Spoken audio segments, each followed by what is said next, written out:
I genuinely believe that Spectacular Spider-Man has one of, if not the best adaptation of Green Goblin that I've ever personally seen. From his first appearance on the show, not only was Green Goblin menacing and shown to be a grand and great threat to just about everybody on the show, pretty much dwarfing everybody in power from Tombstone to even the lower villains like Dr. Octopus, so on and so forth. He always presented himself as the big bad at the end of the series waiting, and while he was intimidating and scarily intelligent, he was also really fun to listen to. He was maniacal, he would crack jokes, he was all over the place when it came to his temperament, and it's low-key everything I would have wanted out of like the Joker, but done better as this character in Green Goblin. I thought it was absolutely wonderful. I thought the idea of using Harry as the quote-unquote Green Goblin throughout the show was a fantastic idea. It was novel to present Harry as the Goblin first, and it was also a great way to weave in his addiction storyline from the comic books while keeping it kid-friendly by having him use Goblin Green instead. And through Goblin Green, we're able to see that Harry is reportedly the Green Goblin. Although, if you're watching this video, then I'm just gonna assume that you know Harry's not actually the Green Goblin, and that it is Norman Osborn instead.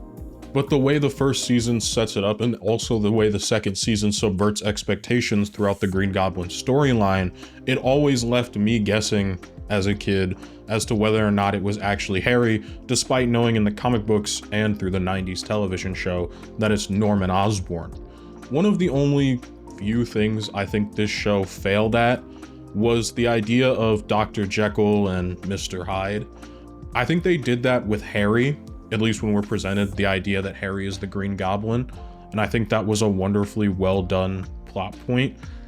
I don't think we got it with Norman Osborn, which is who I'd prefer to have the whole Dr. Jekyll, Mr. Hyde thing, but at the end of the day, I think the version of Green Goblin that we got was my personal favorite, and I wouldn't really change much about it at all. I also really like how Norman Osborn was done throughout this show, specifically in that he wasn't always presented to be this good guy, like at all. He was almost always presented to be bad, to be dubious. He's working with the big man throughout a lot of the show. So again, it does become a really good setup and a really good push and pull as to whether or not he's actually the Green Goblin. But for right now, I'm just gonna operate under the idea that it's Harry, because it makes talking about the rest of this video a lot easier. But with Harry out of the picture after the end of the first season, the Green Goblin had a large absence through like the last few episodes of the first season as they dealt with Eddie Brock and the symbiote and Venom, as Harry was trying to get the help he needed to get off Goblin Green and get himself right. And Peter was more than willing to let the Green Goblin go. I loved this idea that Peter was just going to let it go as long as the Green Goblin never came back. I absolutely loved that. The Goblin disappears. Forever. Leaving a mystery that never gets solved. Thank you. And Harry was actually gone for a substantial amount of time. It wasn't about till midway through the second season, Harry decided to pop up once again. And when Harry does decide to pop up, Pete is a little bit alarmed, but at the same time, he's more than happy to have his best friend back. Somebody that he has cared for a very, very long time. They've been implied to be friends since grade school. And so for him to have Harry back, it's a wonderful thing, especially it being a sober version of Harry. And when Harry does come back, he is very appreciative of his friends being there for him, specifically Gwen, because Peter was low-key dealing with his own shit, so he wasn't helping Harry out too much, but Gwen was there for him from the first time he started to seem off all the way till the end when he had to leave for Europe to go find himself and to get the help he needed. And for the little bit that he's there as Harry, I think it's like one episode really, things were going really well. I mean, dude was having no issues. He was at school outside of once again getting a little bit bullied because unfortunately when you leave in the middle of a sports season, that doesn't exactly bode well for your teammates. But outside of that, I mean, he's got Gwen, he's got Peter, he's got his mom, His dad and him seem to have a slightly better relationship, as it's implied that they have a very terrible one, especially throughout the first season.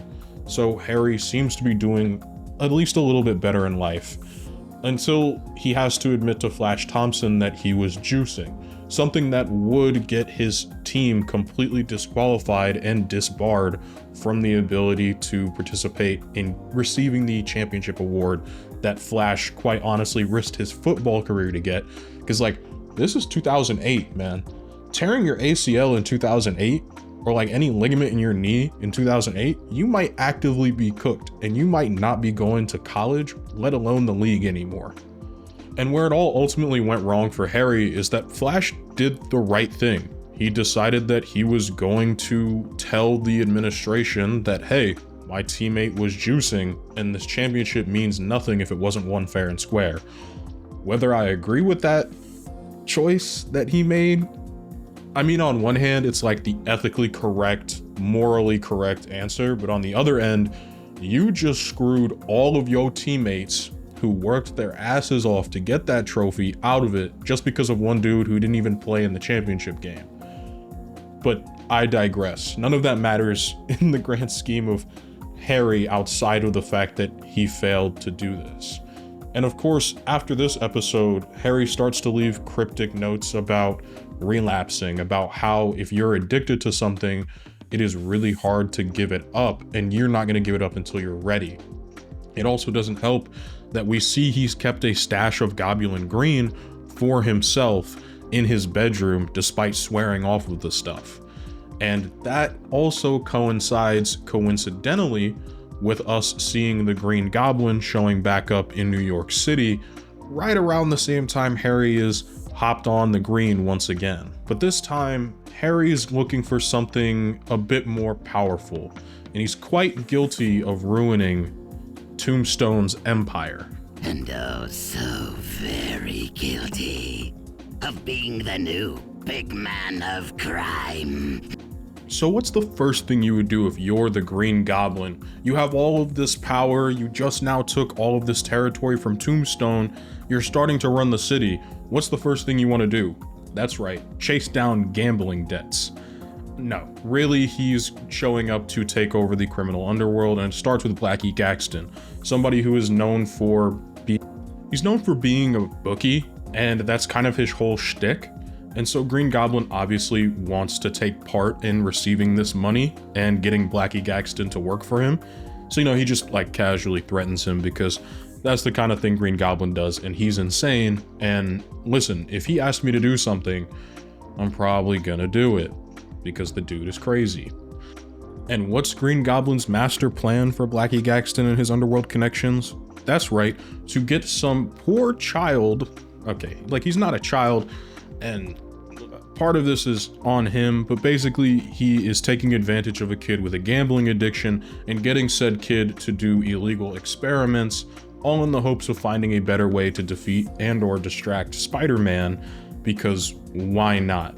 So unfortunately, this kid ends up becoming Molten Man, and his skin is red hot. The angrier he gets, the more fire he puts off, the more dangerous he is to others. And they get him to believe that he can control it, and that he's also paid off of all of his debts, and he's pretty chill. But that's not what's going on at all. Green Goblin has plans for this young man. Very big plans. I cannot believe he did this to settle a gambling debt and pay off $100. And if you're wondering who this kid is and why he's significant in the first place, well, this is Liz Allen's older brother, who just recently got out of juvie and is trying to start a new life for himself and to take better care of himself and also be there for his sister. But of course, Mark isn't exactly the smartest when it comes to that. And part of that is that he's battling a gambling addiction, something that is very real and very prevalent. It's really at risk for youth around his age, specifically the demographics of like 17 years old to about 30. Gambling addiction is a real and prevalent thing, and it's something that he is unfortunately dealing with. And that's part of the reason he ends up falling in bad with Blackie Gaxton. And once again, The second he gets out of prison, he's unfortunately betting again. And that's something that Liz is extremely freaked out about, and she approaches Peter for help. And Peter like deflects a little bit, but eventually she gets the point across. Roosevelt Downs Racetrack, 5,000 on ulterior motive. I looked the horse up online. It lost. And the last time Mark was on a losing streak, he stole a car to pay off his debts and wound up doing 6 months in juvie. Yeah, this whole scenario is really, really scuffed. And all of this just so Green Goblin can hopefully make Peter Parker have a terrible time and a terrible day. He quite literally ruins this young man's life. Not that he was on the best track, but he clearly could have gotten better, he could have gotten help, and he could have moved on to have a far better life, only for the Green Goblin to swoop in and say, yeah, no, by the way, I'm gonna turn you into a terrible molten man that I have full control over and he doesn't. Because that's the thing, Mark doesn't even have control over his own form as Molten Man. Instead, all of that control was given to the Green Goblin. And GG won't give any of that control back until he does one eensy weensy little favor for the Gobby. You'll need to do Gobby one eensy weensy favor. Eliminate Spider-Man. And obviously that's not gonna happen because Spider-Man is the main character in this TV show, so no surprise that Spider-Man beats him. But unfortunately in the process, Gobby has ruined somebody's life and unfortunately helped to further really tear down another person's life in Peter's life. Wow, lots of lives. That being Liz Allen. And it doesn't get much better because Gobby seems to just have a penchant for ruining Spider-Man's day. You see, Peter has decided for, wow, that guy looks like the dude from Invincible. Anyways, Peter has decided that he would test out the new prison and facility in which all of his, most prominent rogues gallery is being held, and J. Jonah's there just to be a D1 hater. But of course, Green Goblin and his infinite Oscorp wisdom hacks the entire facility, being made by Oscorp. It's not really that big of a surprise he could do that, and ultimately turns it into one giant death trap for Peter.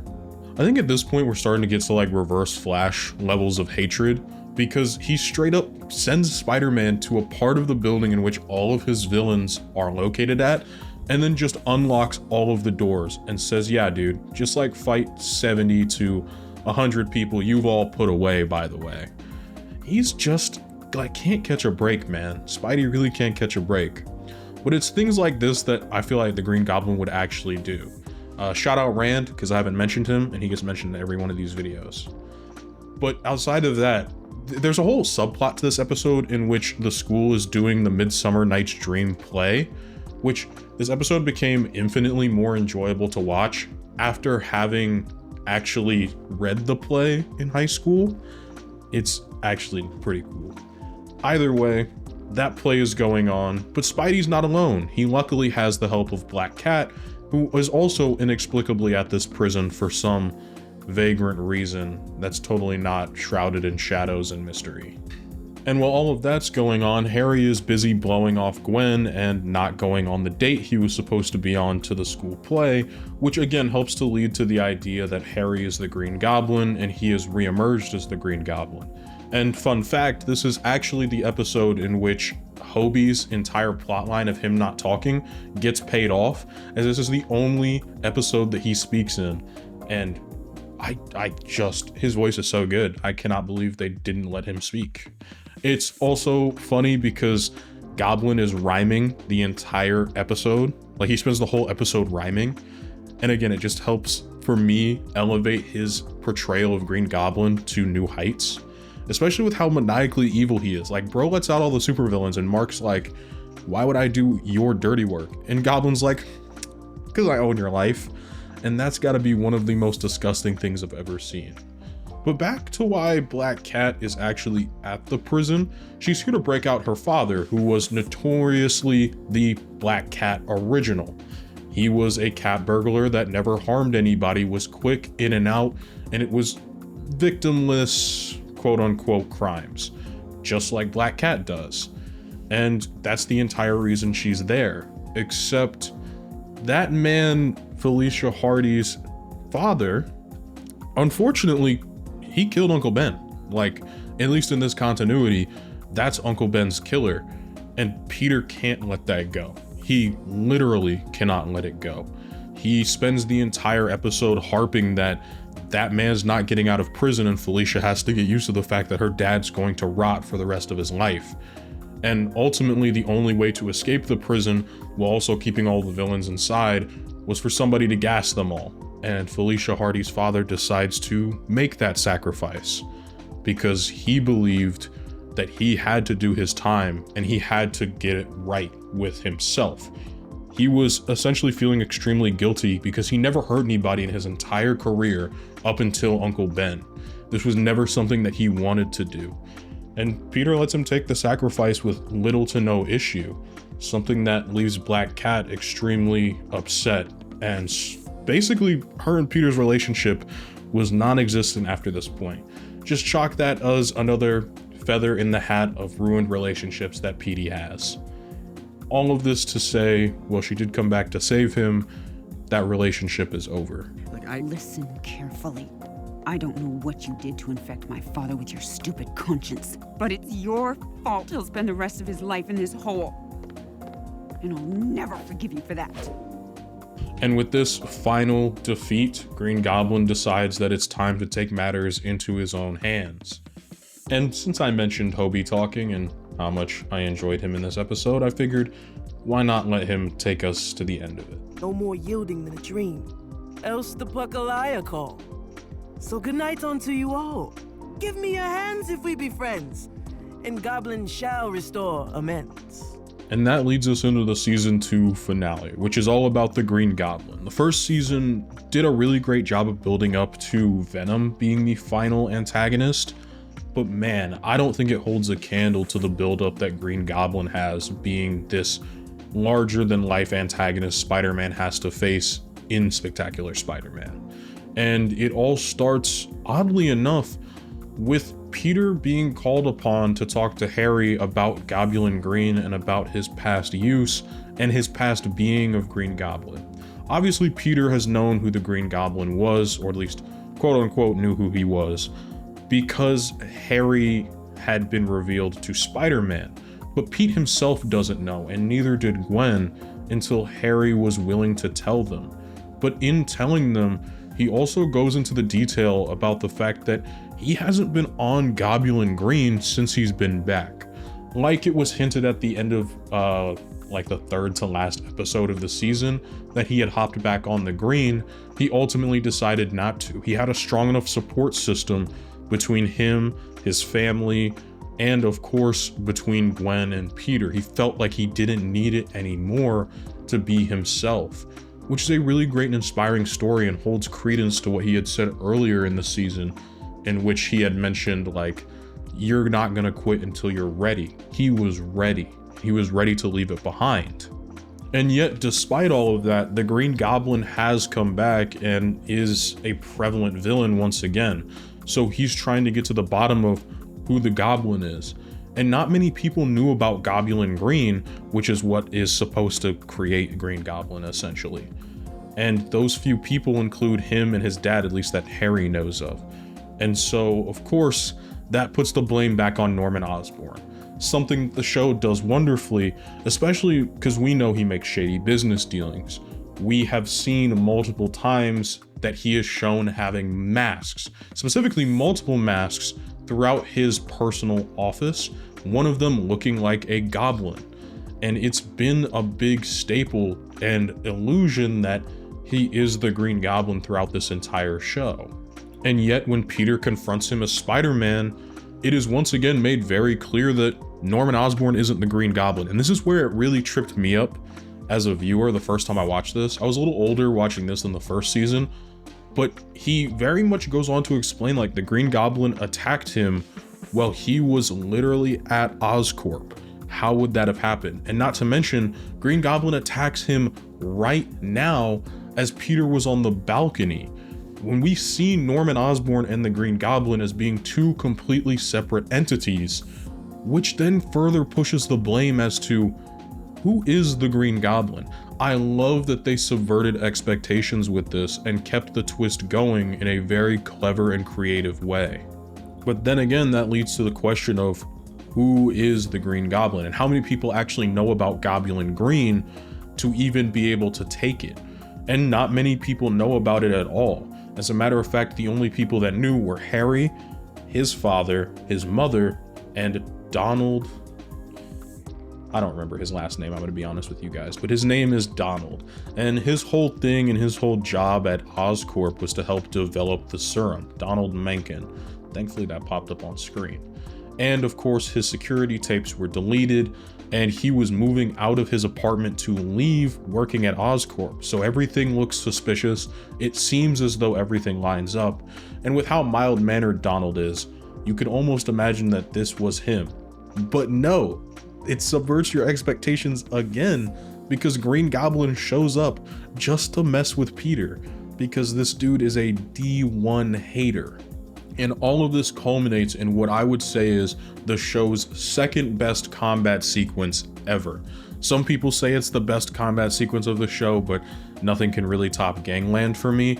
But dude, Goblin has the entire city rigged to blow. Water towers filled with pumpkin bombs. Everything is exploding and going off. This was definitely the most expensive and time-consuming action scene they probably ever worked on. It uses 2D and 3D CG. It's phenomenal. And as well, Harry and Mr. Osborn are falling behind inside of the helicopter.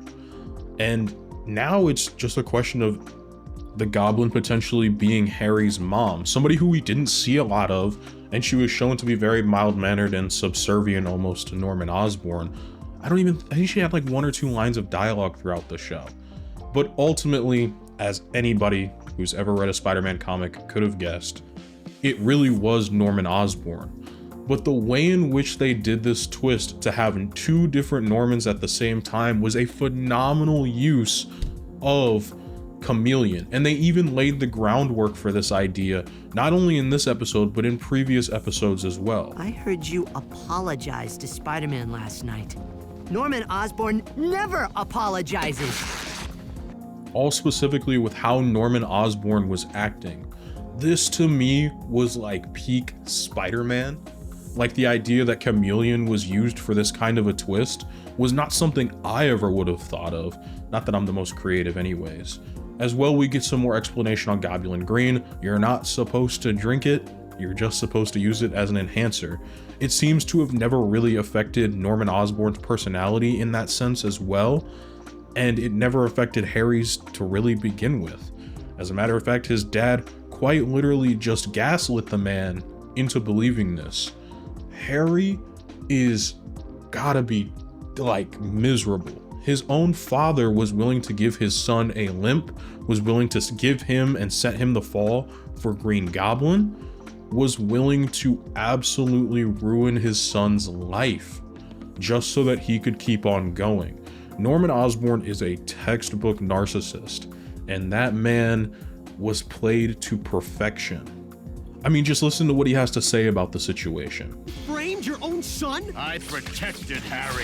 If I'd been sent to prison, who'd have made a man out of him? The reason this is like my favorite adaptation is the split personality thing is done a lot, but this show subverts that expectation. This show shows us that Norman Osborn is really just this bad dude, something that is far more prevalent throughout modern comics relative to how it was back during the 90s show.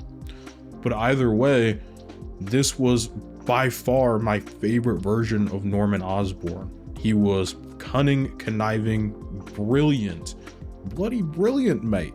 I can't believe I just said that. And unfortunately meets one of the craziest demises I've seen in a children's cartoon show, leaving Harry completely alone, except for having Gwen. I don't know what I'd do without you, Gwen. You're all that's keeping me from going back on the green myself. Oh, I got your messages. Was there something you wanted to tell me? And while Harry has Gwen, Peter's got nobody. Literally nobody except for Aunt May. He's burnt the bridge with Black Cat as Spider-Man. He's completely broken up with Liz. Did I mention that?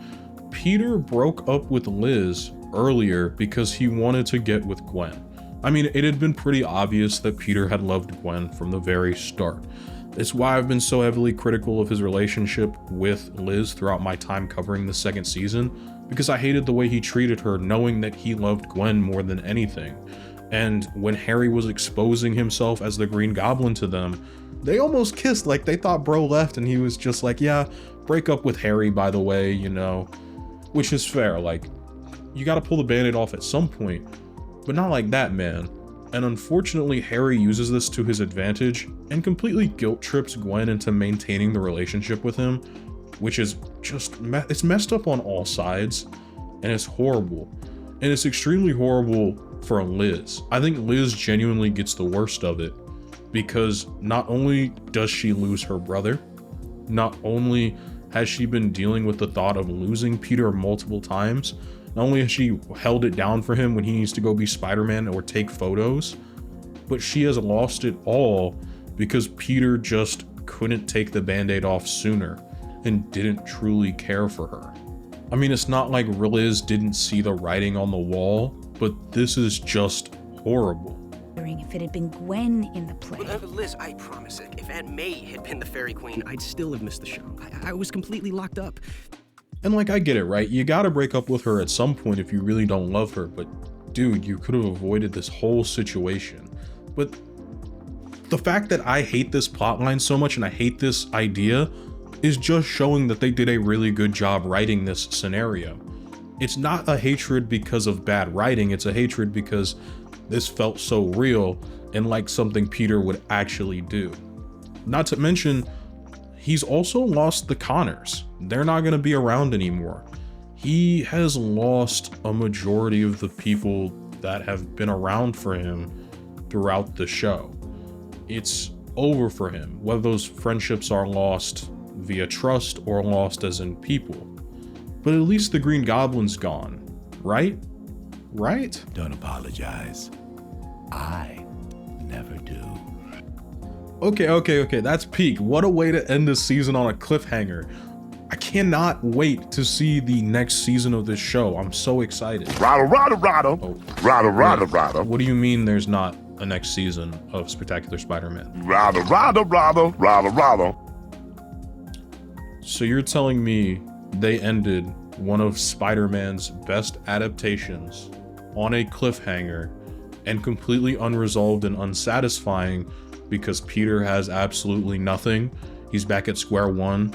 We don't even know if he gets with Gwen. We don't know if Peter and Harry will ever make up as friends.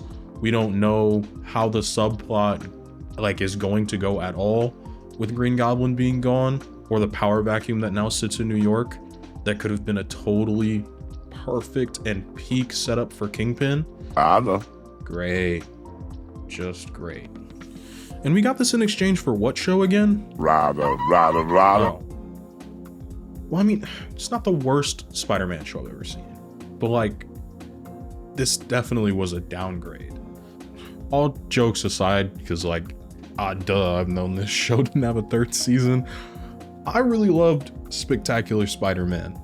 I am grateful for the fact that I got to cover it on this channel, and I'm exceptionally grateful that this show is just as good as I remember it being when I was a kid. I absolutely love this show. Although as a kid, I totally just wanted Peter to get with Gwen, and I didn't even think about Liz, and how her feelings would be at all as a kid. And going back and rewatching it, I was like, wow, I don't remember Peter being such a shitty boyfriend. But yeah, he really is a shitty boyfriend. I mean, there's not much I have to say in criticism of this show. I really, really enjoyed it. I thought it was fantastic. I will stand firm on the idea this is my favorite version of Green Goblin. After doing a little research as we got to the end of this video, this is my favorite adaptation. And I mean, just being honest and truthful with everything, Josh Keaton will always be my favorite voice of Spider-Man. At least for a younger Peter Parker. His voice was so perfect. And I know that this Spider-Man does make an appearance during Across the Spider-Verse, but I'm just going to pretend that isn't the thing because, like, well, it was cool to see him. I don't think he would have joined up with the Spider Society unless this is like post losing Gwen version of this version of Spider-Man. But besides the point, I loved this show. And while I don't think the second season is as good as the first season, in my opinion, when it comes to every episode, because I think the second season has higher peaks, but lower lows, for me personally. I've still come to love this show all the same. And once again, grateful that I got to cover this. So thank you all so much for watching. Okay, time for me to do the YouTuber thing again. If you want to leave a like, it helps out the channel a lot. If you want to leave a dislike, please leave me some constructive criticism in the comments below so that I can continue to be a better creator for all of you guys. If you want to sub, it's free. You can always unsubscribe later. As well, I do run a Patreon for $1 a month. You can see each and every one of these videos early, as well as without the changes that I have to make to the copyright system for YouTube. You can join the Discord, which also is just for like fans of Marvel and people that watch the channel and just to hang out and chill, talk to people that are in there, all that fun stuff. As well, I do host like a $5 and above tier in which I'll shout your name out at the end of each and every one of these videos. So it's about time that I got to that. And so without further ado, shout out MetaMonk, shout out West Belladonna, shout out Oscar, shout out McGann, shout out Gabriel Lafonte, Transgers1, Video Gamer 75, Eastsibber 13, shout out, oh gosh, Golden Boy 420, Dakota Ross, and Donovan Gomez, and MC Bomb 27. You all are amazing. Hope you all have an absolutely fantastic day.